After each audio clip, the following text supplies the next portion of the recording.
Hey there guys. I typically say that I hope you're all doing well or something like that, but I have a feeling you're all doing pretty damn well with the 1.06 patch restoring invasion activity across the lands between. Look, this video is really about an excellent pair of pants that you totally should be wearing at this point instead of those boring scaled greaves or those dripless bullgoat greaves. But before I get to my traveling salesman pants pitch, let's first talk about the 1.06 update and potential DLC. If you really don't give a crap about either of those things, then you truly are a cultured individual who I have an enormous amount of respect for. Go ahead and skip to the section of this video titled, "Wear the Pants, You Absolute King." I mean, just look at you. You're living the life. But for those of you who are like me, let's dive right into our wild curiosity. So the 1.06 patch added FromSoft sponsored Wex Dust, not just for invasions but also for co-op, which is an excellent change. I really didn't think FromSoft would implement such a large feature change, but by God they did it. Obviously this is great for activity for everyone. There are now more signs for the Sunbros of the world to organically co-op, which then leads to more invasions for invaders. And invaders can now find invasions all over the world instead of having to manually search for them individually, which was something I had kind of figured out a good strategy for, but is now no longer necessary. And what's truly amazing about this implementation is that it's an example of FromSoft looking to the community for solutions. Wex Dust has been a thing in the PC community since the later stages of Dark Souls 3, and thus far it seems like the near and far search mechanic functions exactly like the Wex Dust mod did.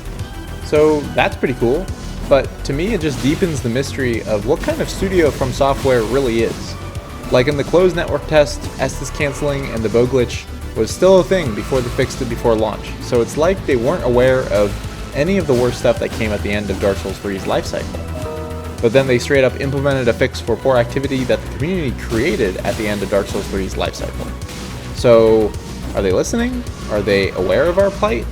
It did take them 6 months to fix Bloodhound Step, Rivers of Blood, and Stars of Ruin, but they fixed all of these issues with some very reasonable changes and solutions that didn't involve just removing anything entirely from the game, which I always thought was kind of an overkill suggestion from the community. But all of their fixes are very reasonable. I guess it's just really unclear to me whether or not they're really listening, or who they're listening to, or what places they're getting their information from. But either way, we'll see what happens in the future. I'm very pleased with the 1.06 patch. And obviously, I'm really looking forward to whatever we might get in the future. Speaking of which, I think the 1.06 patch is a harbinger of something else, and that being DLC. Now, this isn't definite by any means, but the mad hollow that lives inside of me really wants it to be. But also take into consideration that for Dark Souls 3, the big balancing patch that fixed bleed builds and curved swords in general came out shortly before Ashes of Ariandel released. Technically, it came out 4 days before it launched, but that's beside the point. I don't think the DLC is going to shadow drop tomorrow. Ashes of Ariandel actually launched 7 months after the release of Dark Souls 3, and we are currently 6 months out from the launch of Elden Ring. Now, all of this would pretty much just be pointless conjecture. However, Jeff Keighley's Gamescom opening night is in less than 2 weeks. In fact, it's on Tuesday, August 23rd.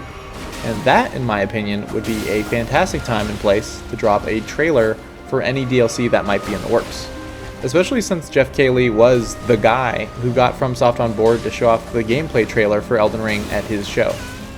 However, here is some doomerism to consider. There might not be DLC for Elden Ring. The game is just massive as it is. It was delayed internally multiple times and already has some bosses that feel like they are of the DLC tier. It would be insane of FromSoft to not do DLC, just like it was insane of them to not do Sekiro DLC, but it's something we really should consider. Yes, it's their most popular game ever, and yes, DLC would fly right off the digital shelves and make them enough money to hire some actual network programmers. But they might feel like the game is just complete as is. It's worth considering that Dark Souls 3 launched with a Season Pass option, and Elden Ring has not. Another game that didn't launch with a Season Pass option was Sekiro, which, as we all know, did not have DLC. I guess I'm just trying to keep my expectations in check with this. Maybe FromSoft just doesn't do DLC anymore, which I think would really be a shame. You see this exact sort of thing play out with all From Software games. Their DLC is consistently some of the best content they create. But the game that constantly comes to mind for me in terms of DLC is Dark Souls 2. Now, Dark Souls 2 had a really rocky development, with a leadership change midway through and a massive crunch period leading up to launch. But once the base game shipped, everyone could kind of settle down and focus their efforts on the new concepts, but now with a more unified and tighter vision for each of those DLCs. Now they didn't have to cobble together a bunch of work that had been done with a different vision entirely and try to make it work for something new. Instead, they had direction and experience with Dark Souls 2's development pipeline from the start of development for the Three Crowns trilogy, and the results were truly phenomenal. To this day, I still insist that levels like the Dragon Sanctum in Shoutout, or the fully functional Broom Tower with its moving platforms, or Frozen Alayam Lois are some of the best content FromSoft has ever made. So I'm really hoping FromSoft is currently working on DLC for Elden Ring. I would have loved to have seen what they could have done with Sekiro DLC, but I can understand not doing one for a game as tight and as contained as Sekiro. But Elden Ring seems like it just leaves the door open for so much more. There's just so many unanswered questions about the lore and also hints at stuff that were just never explored in the game that I'm really hoping we do get something in terms of DLC. I just hope that if we do get it, it's a little bit better balanced than, say, something like the Haligtree. In a recent interview, Miyazaki said that they will continue to update the game, but time will tell if that means they'll continue to release patches for it or make new content for it entirely. My money is on the latter, but who knows with FromSoft. They kind of just do whatever the hell they want, and you know what? Good for them.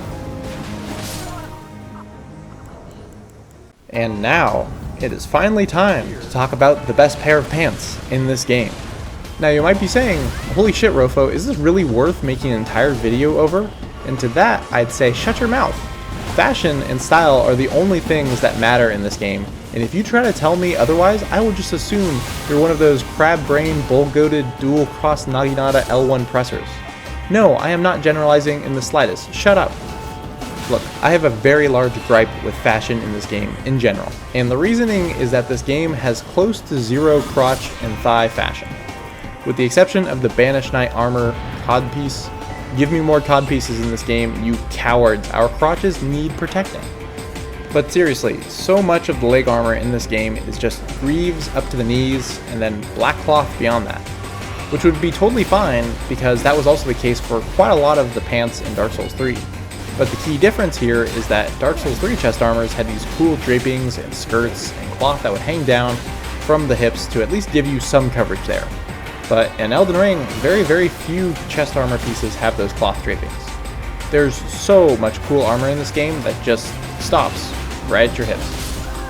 As a result, a lot of the fashion in this game ends up looking really odd. Like, yes, my torso is completely armored up, but everywhere between my knees and hips are wildly exposed.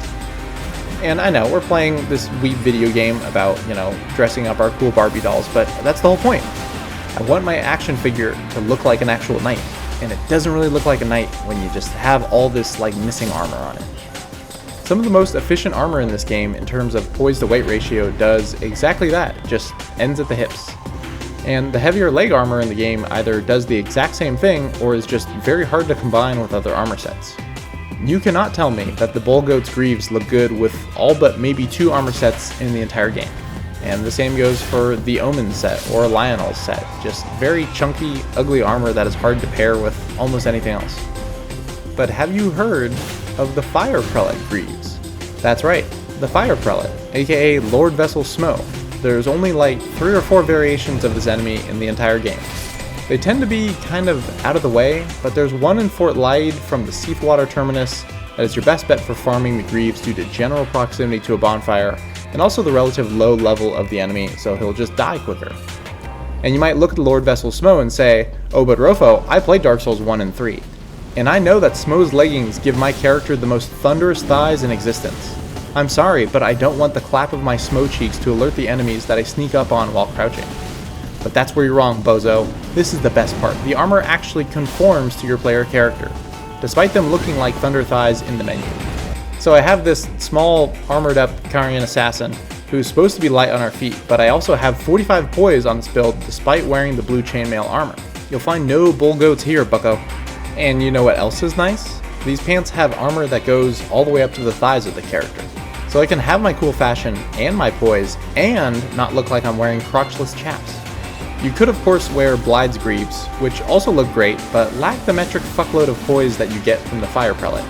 And the ability to hit 41 poise is very, very nice. Now, if you were going for maximum efficiency heavy armor here, you should probably just spring for the Bullgoat's Greaves or the Veteran's Greaves. The Fire Prelate Greaves trade 1 Miyazaki's worth of weight for 4 less points in poise compared to the Bullgoats after all. But we're playing Elden Ring here. Live a little. Craft some cool fashion for yourself and use different weapons other than Spin Slash on a Nagakiba. Oh wait. Cut that. Well, that's really all I wanted to sell you on. Go kill Lord Vessel Smo a couple of times and steal his pants.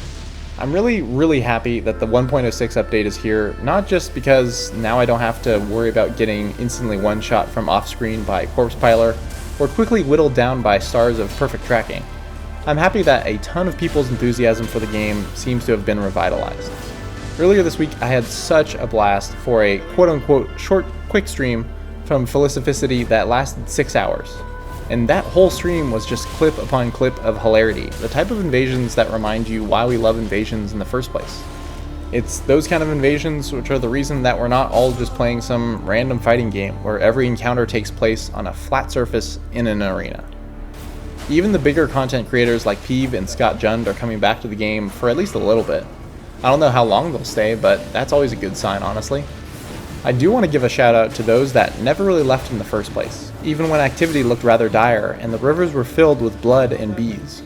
People like Pure Platinum Prin, who kept making insane and off-the-wall multicaster builds when he easily could have just done the same montage of someone charging up Giant's Flame Take Thee and then flinging it at groups of people who aren't paying attention and calling it a day.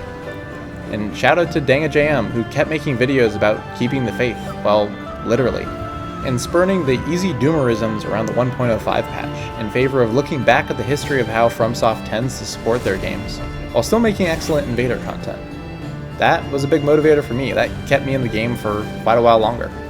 And shout out to Ghost Girl Blues for keeping up the PvE and PvP streams for like this entire last month, searching for invasions while playing the game the way Miyazaki intended. I'm just happy people are excited again, because I've been excited this whole time about this game. But now I desperately need to make a few new builds, and I have some pretty bizarre ideas to try out. So if you'll excuse me, I'll go back to making totally not another Dex build. Well, that's all from me guys. Thanks for watching, and I'll see you in the next one.